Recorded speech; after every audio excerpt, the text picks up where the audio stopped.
two things before we start. One, I am sick, so if I sound congested, it's because I am congested. And I wanted to make this video, so we do what we must because we have to. Secondly, it is hotter than hell and incredibly humid. So if I start sweating like crazy, that is the reason. It's because I can't have the fan running while I'm filming this, otherwise you won't hear anything. So hopefully it won't be too bad. And I won't be too breathy because of, the sickness and the heat. If I keel over dead, I just want you all to know my cat gets everything. It's not much, but it's his. Hello. This is Reading with Steven. I'm Steven, and this is my continuing journey in reading all of my books, the fiction ones, from author's last name A to Z.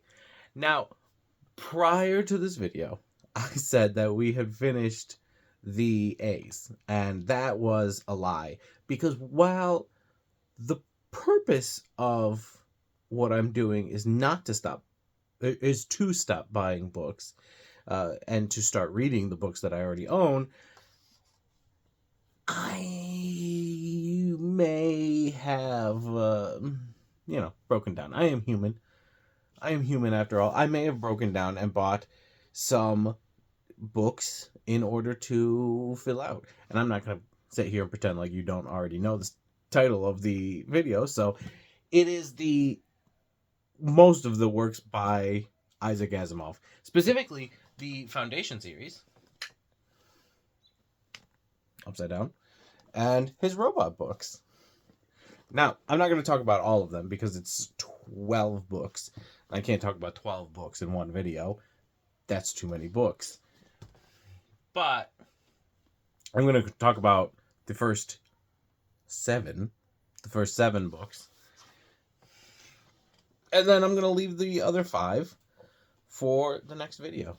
And that'll be exciting because it'll be, we'll talk about the whole themes. And I just think it'll be good. Now, as for the reading order, I did not read all of the Foundation books and then all of the robot books, obviously, since I'm talking about 4 Foundation books and 3 robot books. I didn't do it in, publishing order. No, I did it in the Machete order, which can be found on r/Asimov, and was put together by u/Attic Door. I'll link to the post below.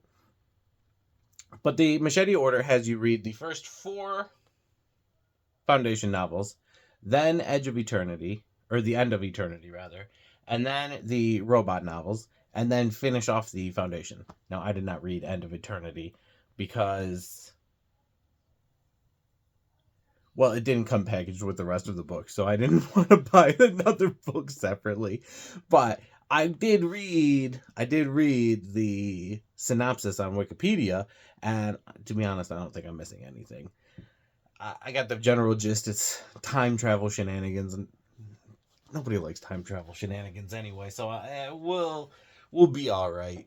I think the only real thing about it that is heavily implied to affect the rest of the novels is that there are no intelligent life forms in the Milky Way galaxy other than humans. You don't really need, we don't need to read that book just to get that part across. So, let's talk about the books themselves. The first 3 books were originally published as short stories in science fiction magazines in the 1940s, and it wasn't until the 50s that they were published as collections, if you will, and made into the Foundation trilogy. This is the core trilogy. It's the original books. Isaac Asimov wrote these 3 books and then didn't touch Foundation again for 35, 40 years. It wasn't until the 1980s that the next Foundation novel comes out. So these more or less stand alone. And in so doing, a lot of people would argue that these are where you should read and these are where you should stop reading as well. That the rest is now worth reading. I don't think I agree with that. but I don't know that I disagree with it either. We'll have to see. We'll see in the next video when I talk about the other Foundation books. But I do think Foundation's Edge, the fourth Foundation book that I read for this video, and I'm going to talk about in this video, I do think it's really interesting. So I would think you would miss out by not reading it. But the first three Foundation novels, well, I suppose I should explain what the Foundation novels are. In the far, far future, we're talking, I think it's 20 or 30,000 years into the future, there is a Milky Way galaxy, galactic-wide empire. And this empire is on the verge of collapsing. But the only person who sees that it's on the verge of collapsing is one Harry Seldon. Now, Harry Seldon is probably the most important person in the Foundation series because he is the creator of a new science, a brand new science called psychohistory. Psychohistory is never really fully explained how to do it. And that is a theme, that is something that occurs multiple times. But psychohistory is explained as a mathematical way of understanding human history and the way human beings act. Now, not individual human beings so much as societies act. Psychohistory is a mathematical way of planning out and seeing more or less exactly how societies will react to different things that will come up due to that can be planned for because of, again, math. It's a small note, but Isaac Asimov, despite being probably the most influential science fiction writer of all time, I would argue that he is that Isaac Asimov is to science fiction what Tolkien was to fantasy. Despite that being true, it's very loose with the science. There's very little science that goes on in the Foundation books, or indeed in the robot books either. These are kind of fly by the seat of your pants science fiction. It is what it is. Sometimes it leaves a little to be desired. But Harry Seldon's psychohistory is integral to the Foundation series, is that you can theoretically, mathematically plan out a society. And that is the Foundation, because Harry Seldon sees that the galaxy-wide empire is collapsing, so he can't stop the galaxy from collapsing, but in order to stop a new Dark Ages from existing, he plans out a new society, which he calls the Foundation. It is actually, strictly speaking, is the first Foundation. And this Foundation is created by the leading scientific minds of his day, and their whole shtick, their whole to-do is that they are going to be so scientifically advanced that nobody else will be able to compete with them. And that is more or less what happens. Except the second Foundation, and more, well, we'll get to the second Foundation. Because while Harry Seldon and his psychohistory can plan out most things, it can't see individuals. Occasionally, there will be an individual, like a grain of sand in a computer, that will just mess the whole thing up. And this person comes along in, which one is it? Foundation and Empire. And that person is the Mule. That is an unfortunate name, because it is a very silly name. But it is the name. It is the Mule. And the Mule has the psychic ability of controlling other people's minds through their emotions. And there's nothing Harry Seldon could have played out. The Foundation goes off track. 300 years after Harry Seldon, the Foundation goes off track because the Mule exists. The only way to deal with the Mule is through the second Foundation. The first Foundation, based on science and technology, this is where the empire is going to come from. But Harry Seldon created a second foundation. The second foundation was created in secret because it is the foundation which was given Harry Seldon's psychohistory. The first foundation, very specifically, was never allowed to understand psychohistory. There were no historians, there were no psychologists, they call them psychologists, in the first foundation, specifically because the foundation to succeed, it couldn't know that the things were going to happen. It couldn't know what was going to happen and how exactly to do it. They had to come up with the ideas on their own. The second foundation, however, was filled with psychohistorians. And it turns out that these psychohistorians have magic powers as well, just like the mule does, and are able to manipulate people and space and time and all sorts of nonsense. And this is kind of where Asimov falls off, I think, with the third book, because while none of the books are particularly heavy on science, the first couple are at least somewhat grounded in a reality which could happen. Once we get the mule and the second foundation is gone, we are in the realm of fantasy. We have left science fiction. We have gone straight to fantasy. We have Jedis using the Force to force choke people kind of nonsense. And that's kind of where it goes off kilter. Foundation's Edge, written... a cool... Let me look at the publishing date. Foundation's Edge, published a cool 35 years after the original publication of Foundation, takes place after the second Foundation exists, and this is where Isaac Asimov starts to lose the plot. And you could really see why he was not able to finish the Foundation novels.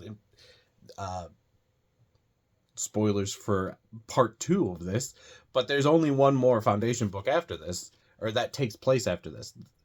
Of the 3 following Foundation books, of the 3 final Foundation books, 2 of them are prequels to the first Foundation, to the first Foundation novel, I should say. And so we can see why he starts to have trouble with these. And it is because if there are secret cabals of people who have magic powers who are actually controlling the universe, how do you defeat a secret cabal of people who have magic powers controlling the universe? You can't do that. There are a secret cabal of people who are literally incapable of losing. But don't worry, because Isaac Asimov had the genius idea of coming up with space communists who are more powerful than the secret cabal.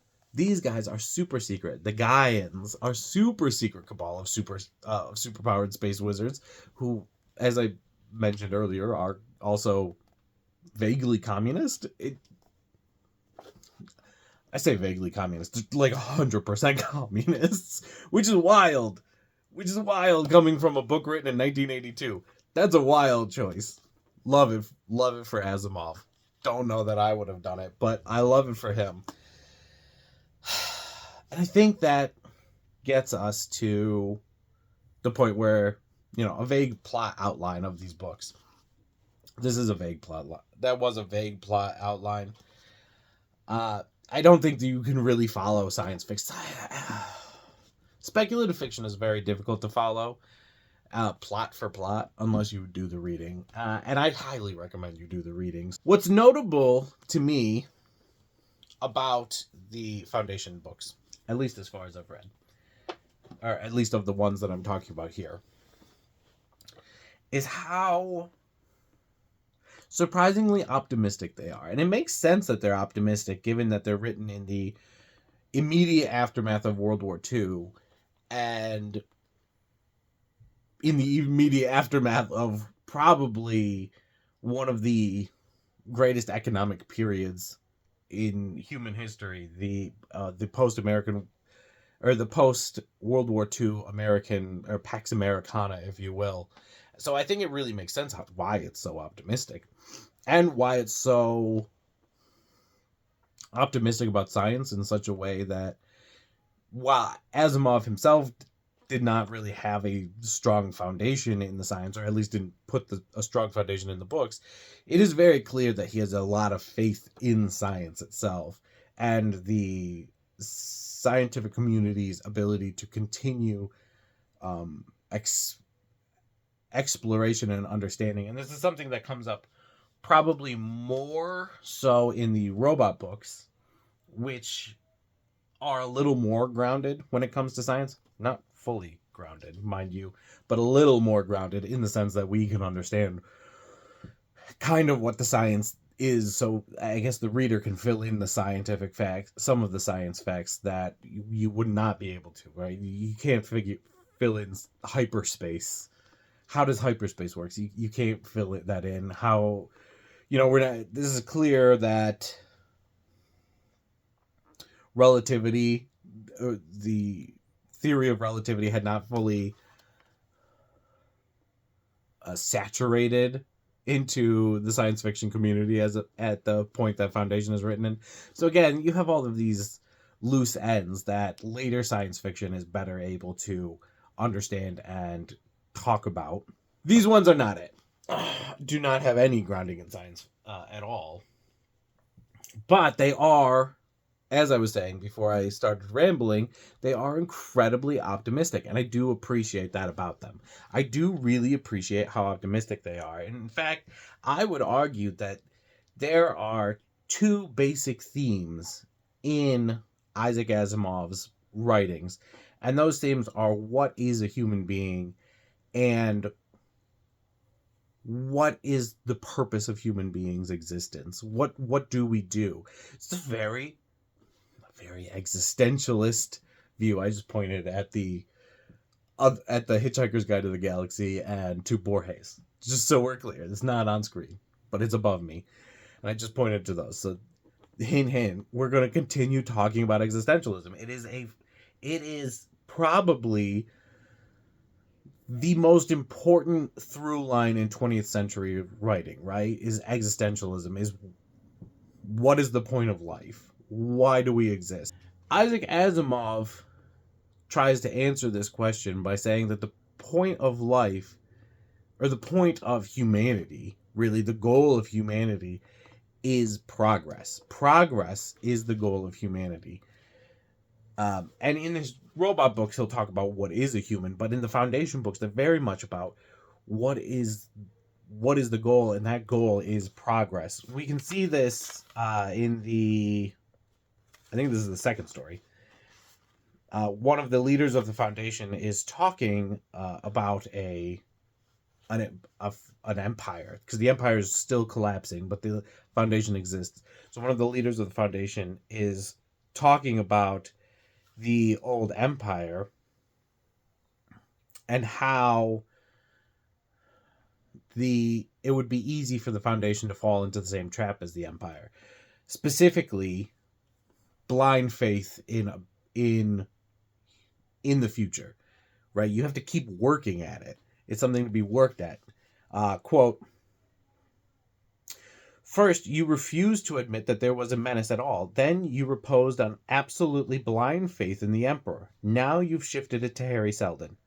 Throughout, you have invariably relied on authority or on the past, never on yourselves." His fists balled spasmodically. "It amounts to a diseased attitude, a conditioned reflex that shunts aside the independence of your minds whenever it is a question of opposing authority. There seems no doubt ever in your mind that the Emperor is more powerful than you are, or Harry Seldon wiser, and that's wrong, don't you see?" Harding continued, "It isn't just you, it's the whole galaxy." Pirenne heard Lord Dorwin's idea of scientific research. Lord Dorwin thought the way to be a good archaeologist was to read all the books on the subject, written by men who were dead for centuries. He thought that the way to solve archaeological puzzles was to weigh the opposing authorities, and Pirenne listened and made no objections. "Don't you see that there's something wrong with that?" Again, no answer. He went on, "And you men and half of Terminus as well are just as bad. We sit here considering the encyclopedia the all in all. We consider the greatest end of science is the classification of past data. It is important, but is there no further work to be done? We're receding and forgetting, don't you see? Here in the periphery, they've lost nuclear power. In Gamma Andromeda, a power plant has undergone meltdown because of poor repairs, and the Chancellor of the Empire complains that nuclear technicians are scarce, and the solution? To train new ones? Never. Instead, they are to restrict nuclear power. And for the third time, don't you see? It's galaxy-wide. It's a worship of the past. It's a deterioration, a stagnation. This speech by Hardin, the first leader of the Foundation, this is the thesis of the Foundation books. It is the idea that one cannot stop. One has to keep striving towards the future. One has to keep striving towards betterment. And to be honest, it's fascinating because it is almost, it almost harkens back to Greek philosophy. Now, I will say right here, right now, that I am not a philosophy person, so I apologize if I get this wrong.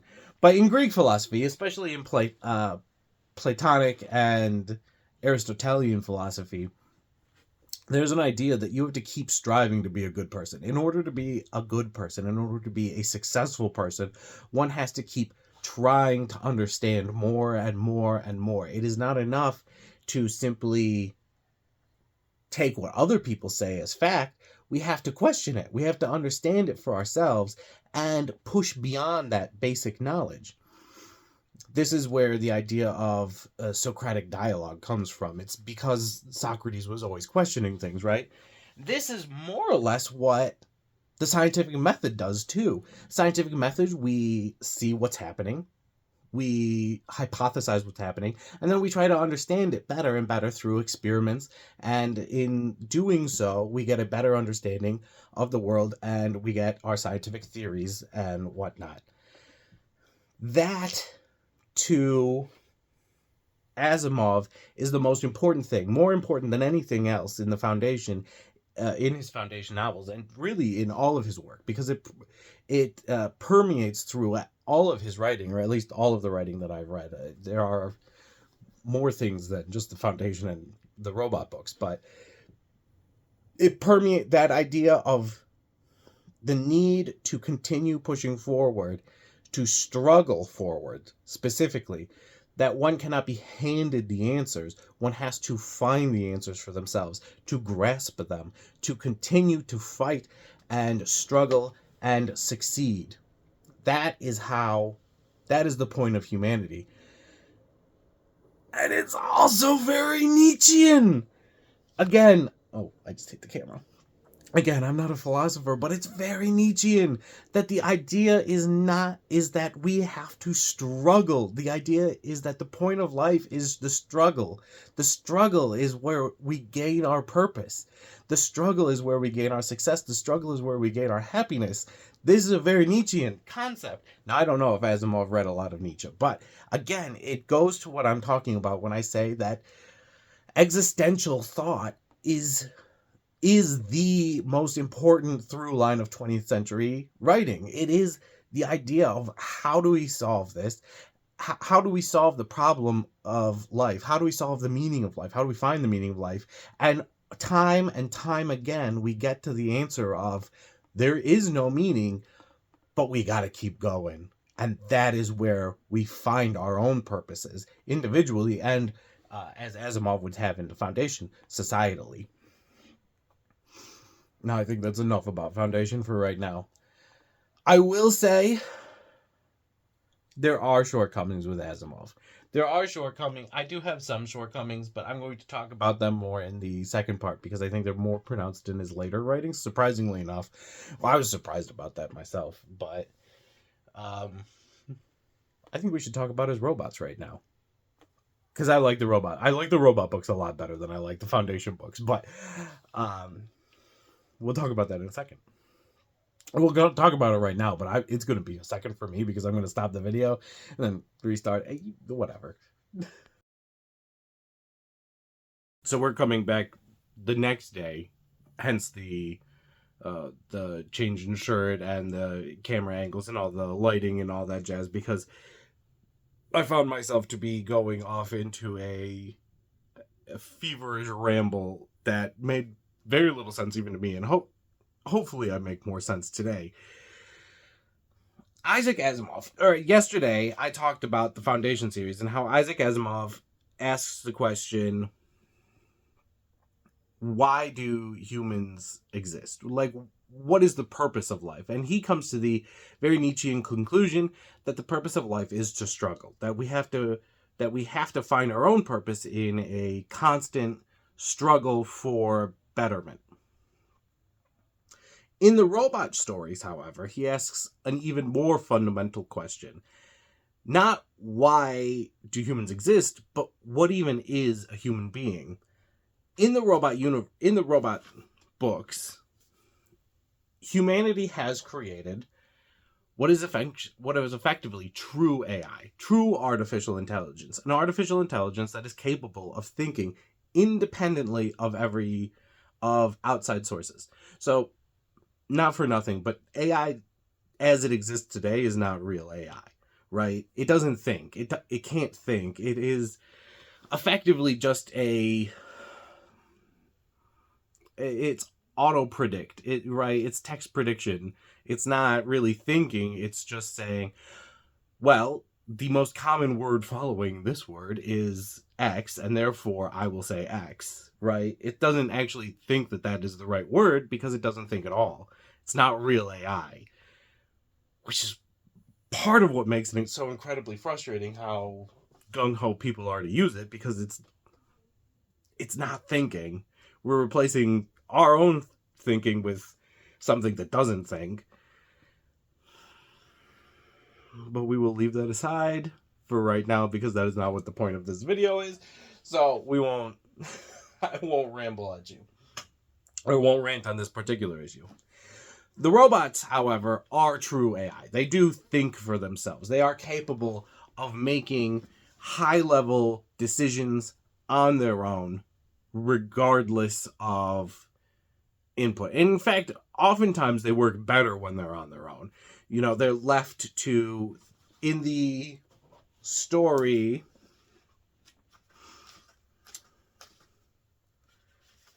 Victory Unintentional, we see robots interacting with an alien species, and it is their thinking that leads to an unintentional victory on behalf of humanity, because they are capable of acting and thinking, again, on their own, to come up with solutions to the problems which they are finding.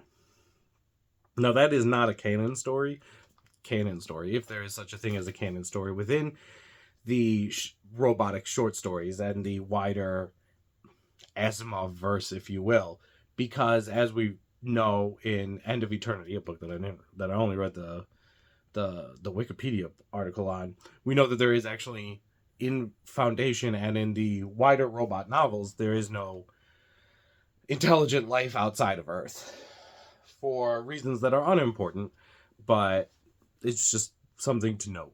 The most important thing to know about the robots is that they are subject to the 3 laws of robotics. These are the laws that Asimov comes up with himself, and they are, I'd say, very famous, because they're even discussed today in, is this something that we should put into robots, or at least that we should think about putting into robots?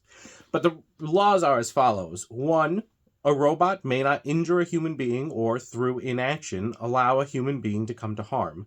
2, a robot must obey the orders given it by human beings, except where such orders would conflict with the first law. 3, a robot must protect its own existence as long as such protection does not conflict with the first or second law. It is the combination of these 3 laws that creates much of the action in which Asimov writes. It's how these laws interact with the outside world that allows Asimov to create the plot and the mystery surrounding what happens in each of the robot stories and the robot novels. Now, further within the robot novels themselves is the through line that people actually really hate robots. They hate robots. They despise robots. And in fact, on Earth, in the robot novels themselves, it is made clear that there are no robots, or at least that the ultimate goal is that there would be no robots, except that they are so economically useful that they have to be adopted. But even still, there's a lot of pushback. In fact, the first novel, The Caves of Steel, opens with a sort of Luddite mob attacking robots. This is because robots are seen as replacing human labor, and therefore stopping humans from being able to fully live good lives, right? If you kill off humanity's economic possibilities, then they're left with, living in squalor. Now, you might see the inherent problem with this is that if the robots are more economically productive than the humans, wouldn't that mean that the humans could just let the robots do everything and collect all of the benefits of that? And you might think that. You might say that makes sense, except that's not how it works, right? Because it's just like AI in real life. They're not gonna give you a universal basic basic income. They're just gonna fire you and say you're somebody else's problem, right? It's the same thing in the robot books. Robots replace human labor, but don't pass on the fruits of that labor to the humans that they replaced. Because of this, there is a lot of pushback, and in fact, the main character of the robot novels, Elijah Bailey, like all Earthmen, hates robots. Unfortunately, the spacers, the people of Earth who colonized the stars, they needed robots, and so they developed a fondness for robots. And they demand, once one spacer gets murdered, they demand that Elijah Bailey, who is a police inspector for Earth, works with one of their robots in order to find the culprit. Now, this robot is named Daniil Oliva, and he is a special robot because he is a humaniform robot. A humaniform robot is a robot that, unlike other robots, looks and feels almost exactly like a man. In fact, unless you knew better, you would not realize that he was a robot. Despite the humaniform nature of Daniil, however, he is very clearly a robot. He still has to follow the tenets of the 3 laws of robotics. He is completely unable of harming humans, obviously. And more so, he does not fully react, right? He doesn't have emotions. He doesn't react emotionally. And while it is hinted at that that robots do have certain emotional feelings, in the sense that I believe it's described as his circuits work better when he's happy, or when he's doing something that fulfills the mission of his purpose. They don't have emotions in the same way that people do. Despite all of this, however, Elijah Bailey, over the course of several novels, I don't know if he's in the 4th run yet. We haven't gotten that far yet. We're only talking about the first 2. Despite that, he starts treating Daniil as though he were actually a person. And he starts to be embarrassed on behalf of Daniil when people don't treat him like a person. And I think that's a very fascinating thing, because we see that today, right? With less advanced robotics today. Think about those Roombas. People love Roombas. In fact, the company that makes Roombas had to start repairing Roombas because people would send their Roombas when they were broken, they would send their Roombas back, and they would expect the same Roomba back, right? They had grown emotionally attached to their Roomba. And that is effectively what Elijah Bailey has done to Daniil. He grows to become so emotionally attached to Daniil that he is willing to forgive any non-human flaws that Daniil embodies. So the question is then, is Daniil a human being? And that is a hard question.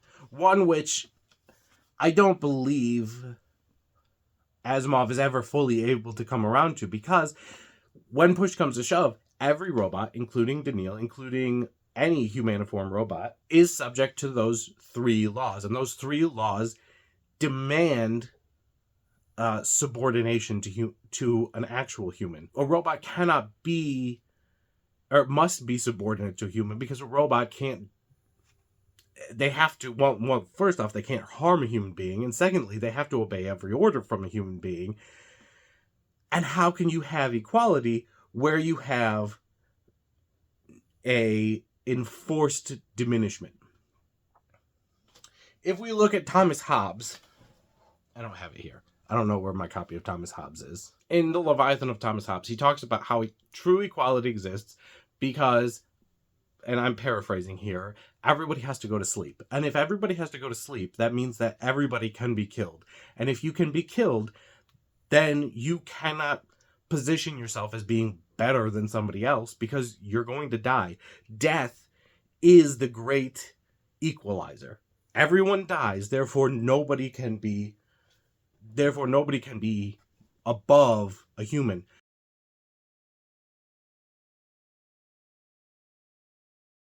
Robots don't die. They can be killed, for sure, but they can't die. And there lies the problem in probably the best of the short stories in The Complete Robot, which collects all of Asimov's short stories. The Bicentennial Man, which, as a side note, has a movie from, I want to say 1997 or 98, starring Robin Williams. It doesn't have very good ratings, and I haven't watched it. But if you've seen it and you like it, let me know so that I know whether I should watch it or not. Because I do like Robin Williams, but I'm not really interested in seeing a really long movie either. So, let me know if it's good. If it's worth watching, let me know. But in The Bicentennial Man, you have Andrew Martin, who is a robot, an early robot, and before the humaniform robots existed. And he, through a flaw in manufacturing, becomes sentient of his own inequality with humans. He doesn't begrudge this inequality at first, but slowly, over time, he chafes against it. At first, he wants his freedom from his owners, because, again, robots are owners. Oh, I don't want to do this, but the robots, oh. For those of you curious, I'm going to have to pause. What was I talking about? Right. So, in the books, in the robot books, it is very clear that the robots are a not very subtle metaphor for the experience of Black Americans through slavery and through, well, ostensibly what I would imagine would soon be the civil rights movement for Isaac Asimov. It is a very clunky metaphor. It is a not well done metaphor. I don't like it. I don't feel comfortable with it. I think it's bad. Because I think it's just diminishing, right? Because especially in regards to the Bicentennial Man, which I think is, again, Asimov's best story. To have Andrew Martin be a stand-in for the civil rights movement. Well, let me explain the story first. And just know that I like this story. I really like this. I think it's a very well-written story. I think it's very clunky when it comes to the racial metaphor. So, Andrew Martin is a robot. He comes to chafe. He buys his own freedom from his former master and is granted that freedom by the world courts. The courts saying, quote, "There is no right to deny freedom to any object with a mind advanced enough to grasp the concept and desire the state." And that's all well and good, except that he is still limited by the 3 laws of robotics. And in fact, when a couple of, well, they're more or less a bunch of 2 racist yokels, right? Because we're going to continue the metaphor. The 2 racist yokels come along and they begin to abuse him. They tell him to stand on his head. They tell him that they're going to make him dismantle himself because he can't say no to a human because of the 2nd law of robotics. And it's only by happenstance that he is saved from that fate. But therein, well, there's the first problem. But the second problem is that over time, he realizes that it's not good enough to be free. He wants to be a human being.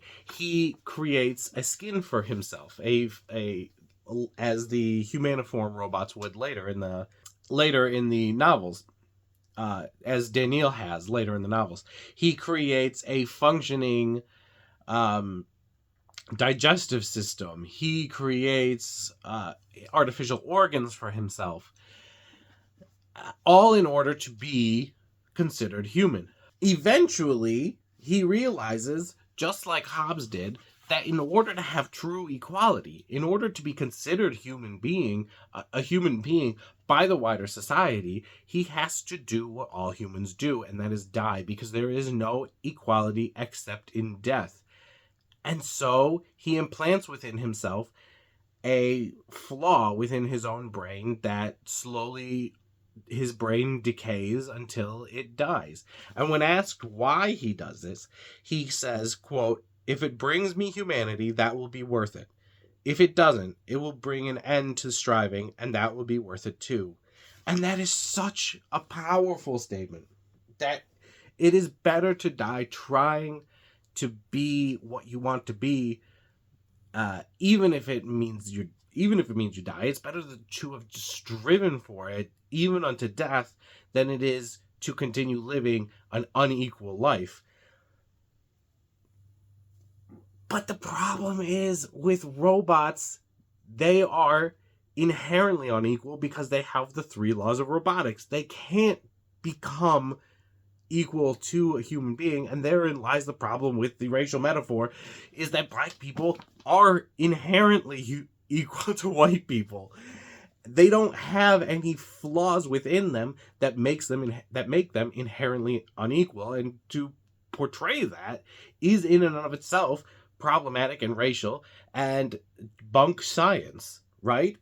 And furthermore, even if it was true, the idea that a black person would have to change themselves physically in order to be equal to white people it's astoundingly bad metaphor. It's just an astoundingly bad metaphor, and it's such a beautiful story hampered by that metaphor. And I will try very hard not to continue the rant throughout. Just know that it's not just that story. It is throughout the robot novels. Elijah Bailey refers to all robots as boy. In which one is it? On Solaris, in The Naked Sun, on Solaris, is very clear that the Solarians, the people who live on the planet Solaris, they are human beings who colonize the planet, are living in effectively an antebellum South metaphor. Right? They're living on massive plantations that are run by robot slaves. It keeps happening over and over again, and every time it happens, it's so uncomfortable, and it's awful, and it is probably the only thing stopping these books from being truly perfect. Because I do think that they are very enjoyable reads. They are oftentimes very effective and very thought-provoking in a way that the best speculative fiction has the ability to be. And for that, I think we have a lot to really thank Asimov for. But we are limited by the fact that Asimov, was living in the past and hadn't really fully thought out all of the problems. And there are more problems than this, and I'm going to talk about them in the next part because they come up more in his later novels, specifically his the problematic way in which he talks about women and sex, that comes up in his later novels, because obviously in the novels written in the 40s and 50s, that was a topic that doesn't come up at all. But by the 80s, he's able to write more freely about those topics, and he sometimes we just have to accept that people in the past were just doing their best, and sometimes that best is not very good, but we just have to throw up our hands and say, well, you tried. And I think that's one of those things. When it comes to race and sex, I think we're just going to have to live with Asimov did his best. His best wasn't very good, but he tried. And just shunt those problems off to the side while we discuss the things that Asimov did do well, which is the philosophical nature of what is a human being and what humans should strive towards. Thank you for watching. If you've gotten this far, I apologize for the any sniffles that might get into the video that I will try to edit out, and I really do appreciate you guys watching these videos, and I appreciate you if you like and you subscribe, and if you talk to me about books. I would love that. Next time we will continue talking. I will talk about the later Asimovs and some more of the issues that I have with him, and some of his answers. Do his answers match the same answers that he has? Like, how does Asimov's philosophy change towards the end of his career from earlier on in his career? And those are questions those are topics that I look forward to discussing with you. So I hope you will watch that video too when it comes out, and I hope it won't take very long. So thank you very much. I'm Steven. This is Reading with Steven. And go out and keep reading.